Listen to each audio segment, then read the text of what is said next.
Identification et enrôlement des électeurs dans la troisième ère opérationnelle dans les provinces de la partie est du pays. Le gouvernement congolais rassure la centrale électorale des dispositions sécuritaires déjà prises quant à ce. Séisme en Turquie et en Syrie, le bilan de la catastrophe publié ce samedi a dépassé les 24 000 morts. Les détails dans ce journal. Et en culture, Kinshasa va accueillir ce samedi des manifestations en hommage à Grand Calais dans le cadre de la commémoration du 40e anniversaire de sa disparition. Et pendant ce temps, le boxeur international Martin Bakole, qui doit livrer un combat à Londres dans moins d'un mois, a lancé un appel à l'aide sur les réseaux sociaux. C'est l'heure de vous informer. Bienvenue à tous à ce journal sur Télé 50. Le chef de l'État, Félix Tshisekedi, a présidé, comme chaque vendredi, la réunion du Conseil des ministres. De l'économie en passant par la sécurité et le social, toutes les questions d'intérêt national ont été passées au peigne fin. Félix Tshisekedi est également revenu sur sa participation au récent sommet de Bujumbura. On écoute à ce sujet le porte-parole du gouvernement, Patrick Muyaya. Le président de la République, chef de l'État, a fait la restitution au Conseil de sa participation à l'invitation du président du Burundi au 20e sommet extraordinaire de la Communauté d'Afrique de l'Est qui s'est tenu le samedi 4 février dernier à Bujumbura. Ces sommets étaient consacrés à l'évolution de la situation sécuritaire dans l'Est de la République démocratique du Congo et à l'évaluation de la mise en œuvre de la feuille de route de Luanda signée le 23 novembre 2022 dans le cadre du processus de Nairobi. Le président de la République a noté, comme tous les participants, que la non-observance de la feuille de route de Luanda par le M23 et son mentor du Rwanda est à la base de la dégradation de la situation sécuritaire dans le Nord Kivu. Il a été révélé, par ailleurs, des pesanteurs fonctionnelles qui affecte l'action de la force régionale de la Communauté d'Afrique de l'Est dans l'exécution de son mandat. À ces sujets, le président de la République a fait remarquer, sans équivoque, que le mandat conféré à cette force est offensif, et ce, au terme des résolutions des conclaves des chefs d'État de la Communauté d'Afrique de l'Est tenues à Nairobi en avril et juin 2022, ainsi que le communiqué final du mini-sommet de Luanda. Dès lors, son opérationnalisation ne devait pas s'écarter de la nature des termes du dit mandat et il aurait donc dû s'en suivre, comme convenu, les désarmements forcés des terroristes du M23 par la dite force régionale à l'échéance du 15 janvier 2023, qui par ailleurs n'a pas été respecté. Consécutivement à la position de la République démocratique du Congo, résumée par le communiqué du vice-premier ministre, ministre des Affaires étrangères, il est clair que seul le respect strict des résolutions sus-évoquées, ainsi que les termes du mandat de la force régionale permettent de réaliser les conditions d'une paix durable et de consolider la confiance entre les États au sein de cette communauté régionale. Et puis les forces armées de la République démocratique du Congo accusent l'armée rwandaise et les rebelles du M23 de violations répétitives du cessez-le-feu décidé lors des différents sommets des chefs d'État de la communauté est-africaine. Dans un communiqué publié vendredi, l'armée congolaise cite l'attaque de ses positions dans différentes localités du front ouest dans le territoire de Massissi et l'attaque de l'hélicoptère de la MONUSCO le 6 février dernier. Les forces armées de la République démocratique du Congo dénoncent les violations à répétition par l'armée rwandaise et ses supplétifs de M23 du cessez-le-feu voulu par la déclaration finale des pourparlers de Nairobi, du communiqué final du mini-sommet de Luanda et du communiqué du 5 février 2023 à Bujumbura. Les dernières violations en date sont celles intervenues au lendemain du sommet extraordinaire des chefs d'État tenu à Bujumbura en date du 4 février 2023, où les M23-RDF ont attaqué le 5 février 2023 les positions des FARDC à Tuonane dans les alentours de Karenga et à Rumeti sur les collines surplombant les cités de Kausha et Mushaki. Le 8 février 2023, à Kingi sur l'axe Lupango-Karenga. Le 9 février 2023, à Kingi. Dans ce même cadre, Les forces armées de la République démocratique du Congo attestent que l'attaque de l'hélico de la MONUSCO avec emblème des Nations Unies à Kibati, zone sous contrôle de l'ennemi, intervenue en date du 6 février de l'année en cours, qui a causé mort d'un casque bleu, est encore, une fois de plus, non seulement l'œuvre de M23/RDF, mais aussi une preuve patente du non-respect par ces derniers du cessez-le-feu. Vous vous souviendrez, par la même occasion, que le M23/RDF n'est pas à sa première attaque contre les militaires du maintien de la paix, car en date du 26 mars 2022, ces derniers avaient abattu un autre hélico de la MONUSCO dans le groupement Boussanza, causant ainsi la mort de 8 casques bleus. Ainsi donc, les forces armées de la République démocratique du Congo appellent la communauté internationale ainsi que la communauté des États d'Afrique de l'Est et EAC en sigle à constater ces violations flagrantes du cessez-le-feu par le M23/RDF. La Commission électorale nationale indépendante va lancer bientôt l'opération d'identification et d'enrôlement des électeurs dont la 3e ère opérationnelle dans les provinces de la partie est du pays. Afin de permettre le déroulement harmonieux de ces opérations, le gouvernement congolais a rassuré la centrale électorale des dispositions sécuritaires déjà prises quant à ce. Pour le gouvernement de la République, le processus électoral devra concerner tous les coins de notre pays. Ici, il y a effectivement à retenir que, au-delà de ce que ils font le travail sur le terrain, c'est-à-dire l'armée et la police, ces deux corps de nos forces de défense et de sécurité vont encore avoir une mission complémentaire. Celle-ci, qui consistera essentiellement à la sécurisation du processus électoral. Donc, et l'armée et la police seront mobilisés pour que nos populations de l'Est, parce qu'il s'agit très spécialement de celles-là, participent tous, dans la mesure du possible, à ce processus d'enrôlement. Voilà, c'est cela l'essentiel par rapport à l'aspect sécuritaire. Et c'est pour s'imprégner du fonctionnement du Conseil supérieur de l'audiovisuel et de la communication qu'une délégation de l'ambassade de la Belgique, conduite par Madame Lotte Brune, chef des missions adjointes, a échangé avec le président du CESAC. Bien avant, le bureau de l'organe des régulations des médias congolais a pris encore une mesure visant la coupure du signal des chaînes rwandaises émettant à RDC à travers le bouquet StarTime et DSTV. Christian Bossembe, qui avait à ses côtés le haut conseiller Jean-Pierre Iyalé, a présenté à ses hôtes belges les difficultés inhérentes au fonctionnement du CESAC compte tenu de l'évolution de la technologie dans le secteur des médias. Pour le président de cette institution d'appui à la démocratie, le monde médiatique est à ce jour marqué par la montée en puissance des réseaux sociaux qui favorisent la floraison des médias en ligne, un phénomène qui échappe au contrôle de l'autorité de régulation.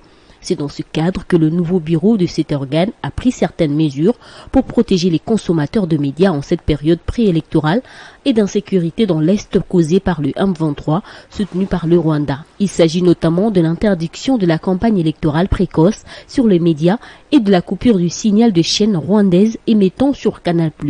Christian Bossembe a également plaidé pour le renforcement des capacités de médias congolais, notamment l'appui en matériel et les séances de remise à niveau des journalistes. La chef de la mission adjointe de l'ambassade de Belgique était accompagnée du conseiller politique Ahmed Mobassier et de la secrétaire d'ambassade Sophie Girard. Ils ont bien expliqué qu'ils ont leur rôle de monitoring et aussi de donner par après des formations et d'accompagner la presse à donner des messages correctement au peuple congolais. S'agissant du signal de chaîne rwandaise, les CESAC ont encore ordonné aux responsables de bouquet StarTime, Blue Site, et DSTV de les couper quelques jours après celle émettant en RDC via Canal+, en signe de réciprocité avec la brouille des chaînes congolaises dont le Rwanda fait de manière intempestive depuis les débuts des tensions entre Kinshasa et Kigali concernant l'appui rwandais aux rebelles du M23.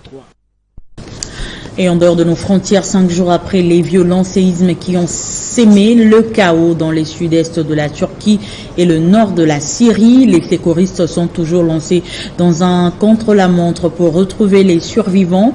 Le bilan de la catastrophe a dépassé ce samedi les 24 000 morts.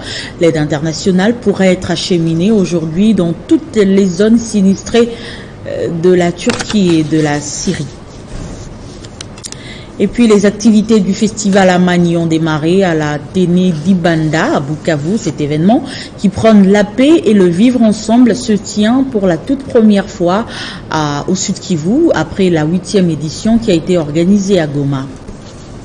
Il y a eu de l'enthousiasme en ces premiers jours du festival Amani.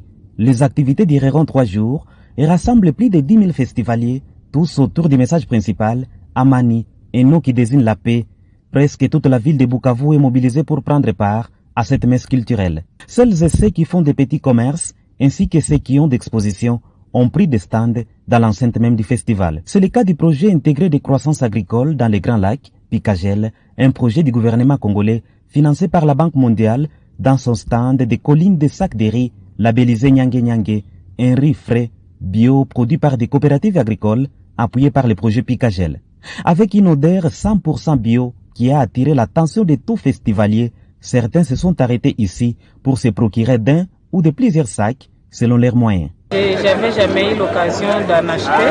Alors comme je l'ai trouvé ici au niveau du festival Amani, je me suis dit c'est l'occasion que je saute sur cette occasion pour aller tester, déguster. C'est un riz. Des passages dans différents stands dans le cadre du lancement du festival Amani, le gouverneur du Sud Kivu, Théo Ngwabidjekasi, a aussi encouragé le projet Picagel.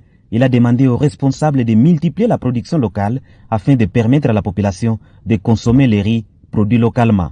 Placé sous le signe de la paix et de l'entrepreneuriat des jeunes, le festival Amani est maintenant l'une des plus grandes rencontres culturelles de la sous-région des Grands Lacs.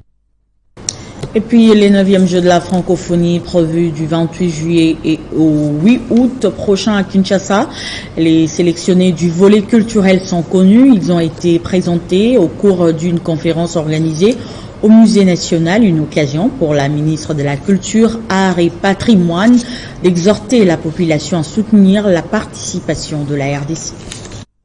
Cette conférence de presse n'a eu comme point de mire la présentation des artistes sélectionnés à l'issue de la phase de présélection culturelle initiée par le comité d'organisation de la participation à la 9e édition de ces Jeux. Pour la ministre de la Culture, Arts et Patrimoine, c'est l'aboutissement d'un processus salutaire en dépit de nombreuses difficultés. Malgré quelques difficultés d'ordre logistique, nous avons apporté, conformément aux instructions du chef de l'État, Son Excellence M. Félix Antoine Tshisekedi Tshilombo, et au nom du gouvernement congolais, l'appui nécessaire au comité chargé d'organiser les présélections et de préparation culturelle de la République démocratique du Congo au Jeux de la francophonie. La RDC, organisatrice, se doit impérativement rayonner par des victoires, d'où la mise à disposition des fonds nécessaires par le gouvernement pour un meilleur encadrement des léopards culturels. Nous devons donc viser l'excellence en remportant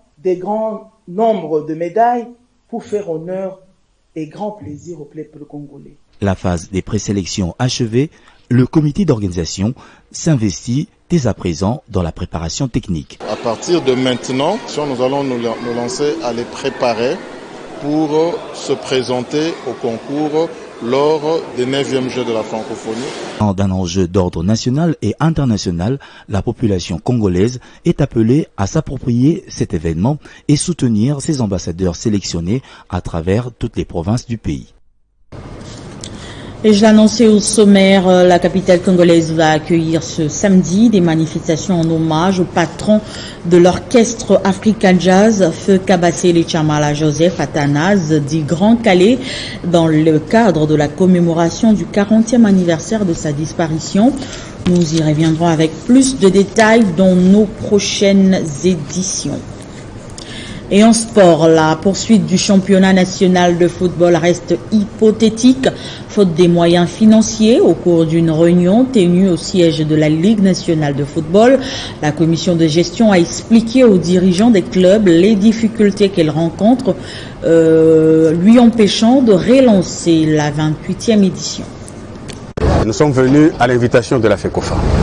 Sûrement qu'entre demain, dimanche et peut-être lundi, elle fera à son tour des démarches. Elle pourra nous donner effectivement les informations pour le lundi. Et le mardi, quand elle aura communiqué avec la DEFCO, vous le saurez. Je ne pouvais pas anticiper sur la position, sur la réflexion de la FECOFA. Mais il n'y a rien de nouveau.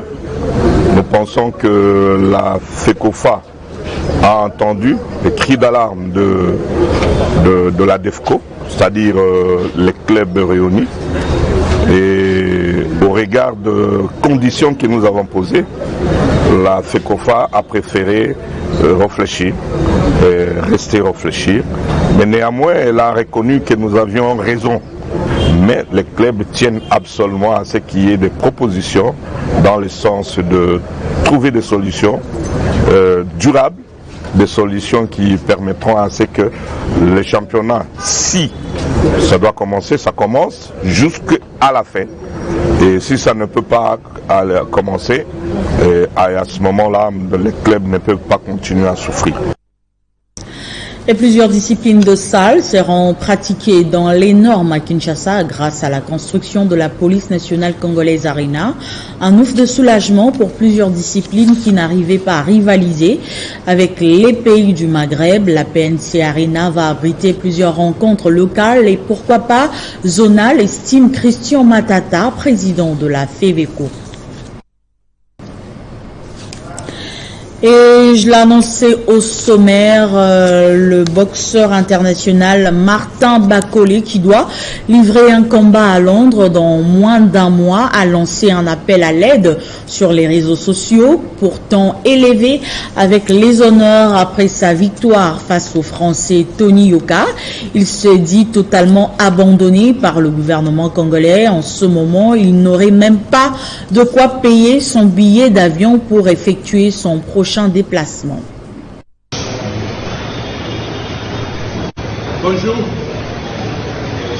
Bonjour à tous les Congolais. La fin vidéo me fait honneur depuis Kinshasa. Ça va sérieux. Ça va jeter. Ça va combat dans le 4 mars en Angleterre. Mais Nayak vous se rappelez dans le combat dans la Yoka. Dans le bac, malgré le soutien à la colonisation, le soutien au gouvernement est été, donc on est pour la communauté, pour l'école. Mais les gens là à Kin, on a totalisé 2 mois. Depuis la côte ici de l'Océan, il y a que le gouvernement est soutenu là, il y a quelques préparations. Parce que la vidéo va partager vraiment un message pour eux et toucher tous les points. Le président de la République est mort comme nous avons soutenu le ministre du Sport. Assassiné dossier dans la cité.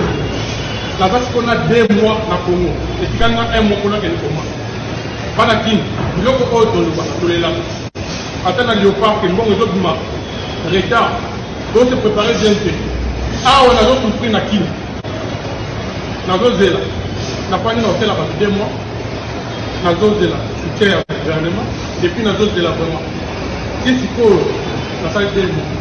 Il fallait 1 mois pour faire une préparation en Angleterre. Mais nous sommes au Congo. Nous sommes dans la Congo. Ici, quand nous sommes dans les gens. Pardon, papa. Ce journal est terminé. Place au rappel de titre. Identification et enrôlement des électeurs dans la 3e ère opérationnelle dans les provinces de la partie est du pays. Le gouvernement congolais rassure la centrale électorale des dispositions sécuritaires déjà prises quant à ceux. Séisme en Turquie et en Syrie. Le bilan de la catastrophe publié ce samedi a dépassé les 24 000 morts. Vous avez suivi les détails dans ce journal. Et Kinshasa va accueillir ce samedi des manifestations en hommage au patron de l'orchestre African Jazz. Grand Calais dans le cadre de la commémoration du 40e anniversaire de sa disparition.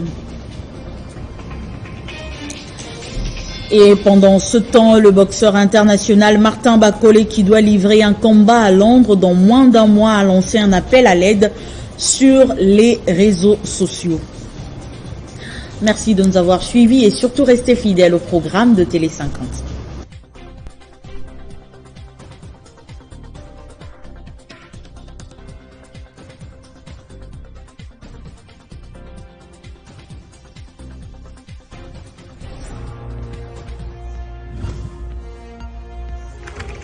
L'actualité reste inconnue. La famille Sakombi a la profonde douleur d'annoncer aux proches, amis et connaissances les décès inopinés de leur fille, sœur, nièce et tante Sakombi Libondou Nadia, survenue ce vendredi 3 février 2023 à Kinshasa. Le deuil se tient sur l'avenue Bosenge 11 bis, quartier Kimbangu, dans la commune de Kalamou, et les programmes des obsèques se présentent comme suit. Samedi 11 février 2023 à 18h, veillée mortuaire dans la salle polyvalente SPI, 6 avenue Inga numéro 4, référence Yesouni Ndjibou dans la commune de Bandalungwa. Dimanche 12 février 2023 à 9h, levée du corps ainsi que les recueillements à la morgue de la clinique Ngaliema. C'est même dimanche 12 février 2023 à 11h, inhumation à la nécropole Le Bambo. Ces communiqués tiennent-les de faire part pour la famille Sakombi, Jean-Pierre Sakombi. Que son âme repose en paix.